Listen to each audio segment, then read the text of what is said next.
आज अगस्ट 15 तारिख चलतु जाणीनवा आज देशर सबकि टॉप न्यूज अपडेट देश विदेश आरंभ कर ओडिशार समस्त गुरुत्वपूर्ण खबर जापर आज वीडियो न्यूज देखा पूर्व आपण मान अनुरोध आपण मैंने प्रत्येक दिन 45 मिनट व्यायाम करूँ आउ निजक फिट रखु आउ कैंसर भली बड़ रोग को निज ठार दूरे दिंतु आमको हृदय भल पाते न्यूज गोटे लाइक कर चैनल को सब्सक्राइब कर दिंतु चलतु नजर पकड़ आज प्रथम खबर पर आज प्रथम खबर आसूची बड़ वर्षा 4 दिन प्रबल वर्षिव राज्य में आगामी 4 दिन पर्यंत प्रबल वर्षा समान रही उत्तर आभ्यंतर ओडिशा समेत दक्षिण ओडिशा रे प्रबल वर्षा नहीं आंचलिक पाणीपाग केन्द्र पूरण कर आज घड़घड़ी बिजुली सह वर्षा नहीं 9टी जिला को सतर्कता जारी होती सब जिलागुड़ी गला बालेश्वर भद्रक मयूरभंज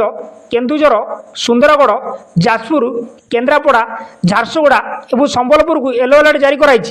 यही सब जिले में 70 ରୁ 110 मिलीमीटर पर्यंत वर्षा हो पारे सूचना मिली। परवर्ती खबर ओडिशा रे पहुंचला 4 राज्यर आलू ट्रक राज्य में आलू दर आकाश छुआ रही बेले एथिरे सबुठार अधिक प्रभावित होती साधारण खाउटी तेज यार भर आसी खुशी खबर ओडिशा रे पहुंचला 4 राज्यर आलू ट्रक उत्तर प्रदेश पश्चिमबंग पर एवं पंजाब जलंधर और बिहार पूर्णिया आसी ओडिशा रे पहुंची आलू ट्रक बोली सूचना मिली। परवर्ती खबर बढ़िला सुना दर आज भारतीय बजार में 22 कैरेट सुना दर 10 ग्राम प्रति 64,650 टका होता बेले 24 कैरेट सुना ग्राम पिछा 71,620 टका रही सेहीपरि भुवनेश्वर में 22 कैरेट सुना दर 65,650 टका पहुंचता बेले 24 कैरेट सुना दर 71,620 टका रही सूचना मिली। परवर्ती खबर श्रीमंदिर में भिड़ नियंत्रण कर श्रीमंदिर में एआई भिड़ नियंत्रण कर एआई टेक्नोलोजी माध्यम उन्नत ज्ञानकौशल प्रयोग कर श्रीमंदिर भितर भिड़ नियंत्रण कर मोबाइल फोन चिन्हट कर एआई ज्ञानकौशल क्यामेरा श्रीमंदिर लगाଯିब नहीं योजना रही जिलापाल सिद्धार्थ शंकर स्वाई सूचना देते खबर मिली। परवर्ती खबर डाक्तर बलात्कार मामलें अभियुक्त को बचाई उद्यम हो मुह खोलिले राहुल जड़े ट्रेनिंग डाक्तर पश्चिमबंगर कोलकाता घटी बलात्कार एवं हत्या मामला जो समग्र देश में विरोध प्रदर्शन जारी रही मामलार तदंत सीबीआई टीम कोलकाता पहुंची या लोकसभा विरोधी दल नेता राहुल गांधी घटना को निष्ठुर बोली वर्णना कर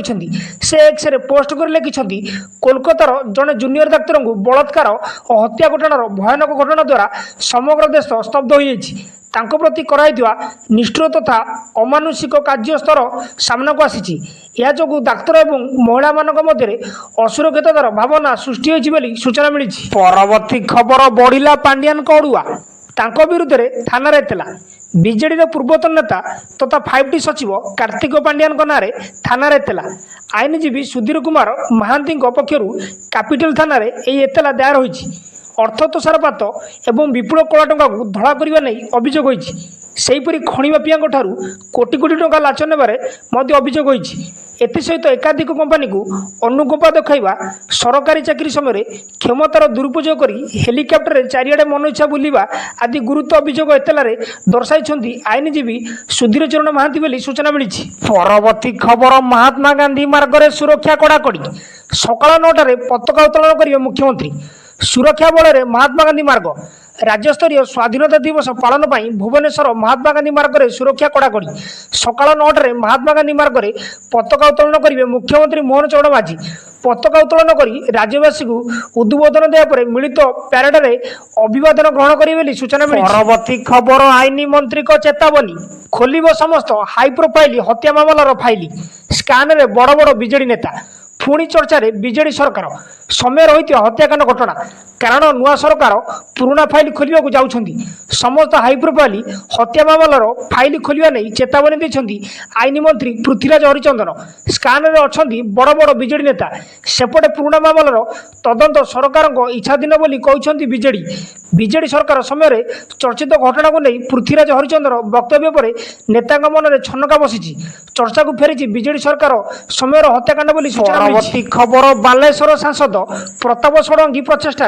राज्य को फेरिले मेदिनीपुर में फसी ओडिशार रोगी बालेश्वर सांसद प्रताप षडंगी और मुख्यमंत्री मोहन चरण माझी प्रचेषा बांग्लादेश हिंसा कारण पश्चिमबंग मेदिनीपुर में फसी ओडिशार रोगी राज्य को फेरी 155 जन ओडिशा पहुंची राति प्राय 1:30 बेले लक्ष्मणनाथ गेट निकट में ओडिशा पुलिस को हस्तांतर कर पश्चिमबंग पुलिस से 3टी बोलेरो ଦୁଇଟି କାର ଏବଂ ଦୁଇଟି ବସ୍ରେ ଓଡ଼ିଶା ଅଣାଯାଇଛି ବୋଲି ସୂଚନା ମିଳିଛି। ପରବର୍ତ୍ତୀ ଖବର, ଅଯୋଧ୍ୟାରେ ରାମଙ୍କ 50 ଲକ୍ଷ ଟଙ୍କାର ଲାଇଟ୍ ଚୋରି। ଅଯୋଧ୍ୟାରେ ରାମଲାଲା ମନ୍ଦିରକୁ ସଂଯୋଗକାରୀ ଭକ୍ତିପଥ ଓ ରାମପଥରେ ଲଗାଯାଇଥିବା 3800 ବମ୍ବେ ଲାଇଟ୍ ଏବଂ 3600 ଗୋବା ପ୍ରୋଜେକ୍ଟର ଲାଇଟ୍କୁ ଦୁର୍ବୃତ୍ତମାନେ ଚୋରି କରି ନେଇଛନ୍ତି। ଚୋରି ହୋଇଥିବା ଲାଇଟ୍ ଗୁଡ଼ିକର ଅନୁମାନିକ ମୂଲ୍ୟ 50 ଲକ୍ଷ ଟଙ୍କା ହେବ। ଲାଇଟ୍ ଲଗାଇଥିବା କମ୍ପାନୀର ପ୍ରତିନିଧି ଶେଖର ଶର୍ମାଙ୍କ ଏତଲା କ୍ରମେ ପୁଲିସ ଅଜ୍ଞାତ ବ୍ୟକ୍ତିମାନଙ୍କ ବିରୁଦ୍ଧରେ ଏକ ମାମଲା ରୁଜୁ କରି ତଦନ୍ତ ଚଳାଇଛି। ତେବେ କଡ଼ା ସୁରକ୍ଷା ବଳ ମଧ୍ୟରେ ଥିବା ଏହି ଅଞ୍ଚଳରୁ କିପରି ଲାଇଟ୍ ଚୋରି ହେଲା ତାକୁ ନେଇ ପ୍ରଶ୍ନ ଉଠିଛି ବୋଲି ସୂଚନା ମିଳିଛି। ନ୍ୟୁଜ୍ଟି ଏଇଠି ସମାପ୍ତ ହୋଇଛି। ନ୍ୟୁଜ୍ଟି ଭଲ ଲାଗିଥିଲେ ଆପଣମାନଙ୍କ ଅନୁରୋଧ ନ୍ୟୁଜ୍ ଗୋଟେ ହୃଦୟରୁ ଲାଇକ୍ କରି ଚ୍ୟାନେଲକୁ ସବସ୍କ୍ରାଇବ୍ କରିଦିଅନ୍ତୁ।